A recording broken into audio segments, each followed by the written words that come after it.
નમસ્કાર. આજે જાણશું માં નવદુર્ગાના છઠ્ઠા સ્વરૂપ વિશે. માં નવદુર્ગાના છઠ્ઠા સ્વરૂપમાં માં કાત્યાયનીની પૂજા કરવામાં આવે છે.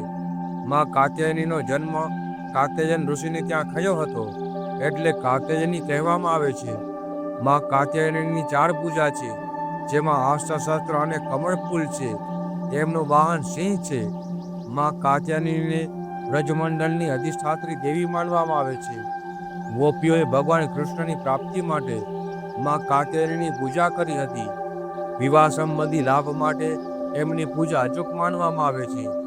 યોગ્ય અને મનપસંદ પતિ એમની કૃપાથી પ્રાપ્ત થાય છે. તંત્ર સાધનામાં માં કાત્યાયનીનો સંબંધ આજ્ઞાચક્રથી છે. માં કાત્યાયનીની પૂજા કરવાથી કયા પ્રકારની મનોકામના પૂરી થાય છે? જે કન્યાઓ છે તેમના તુરંત વિવાહ માટે એમની પૂજા અદ્ભુત માનવામાં આવે છે. પ્રેમ વિવાહ માટે પણ કાત્યાયનીની પૂજા કરવામાં આવે છે. જો કોઈ કન્યાની કુંડળીમાં વિવાહના યોગ કમજોર છે, એમના નિવારણ માટે પૂજા કરવામાં આવે છે. જાણશું માં કાત્યાયનીની સામાન્ય પૂજા કઈ રીતે કરવી. ગૌધૂલી વેલામાં અર્થાત સૂર્ય અસ્ત થવાની તૈયારીમાં હોય ત્યારે લાલ કે પીળા કલરના વસ્ત્ર ધારણ કરીને પૂજા કરવી. માં કાત્યાયનીની પૂજામાં પીળા ફૂલ, પીળા ફળ, પીળા કલરની મીઠાઈ સાથે મધ અર્પણ કરવું જોઈએ.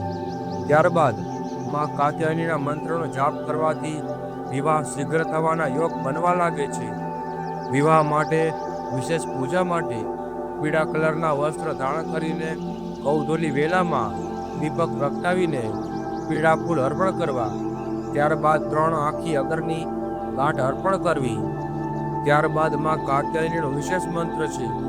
કાત્યાયની મહામાયે મહાયોગી જતીશ્વરી નંદ ગોપ સુતમ દેવી પતિ મેમ કુરુતે નમઃ. આ મંત્રનો જાપ અવિવાહિત કન્યાઓ કરી શકે છે. 1, 3 કે 7 માળા કરવી. અવશ્ય લાભ થશે.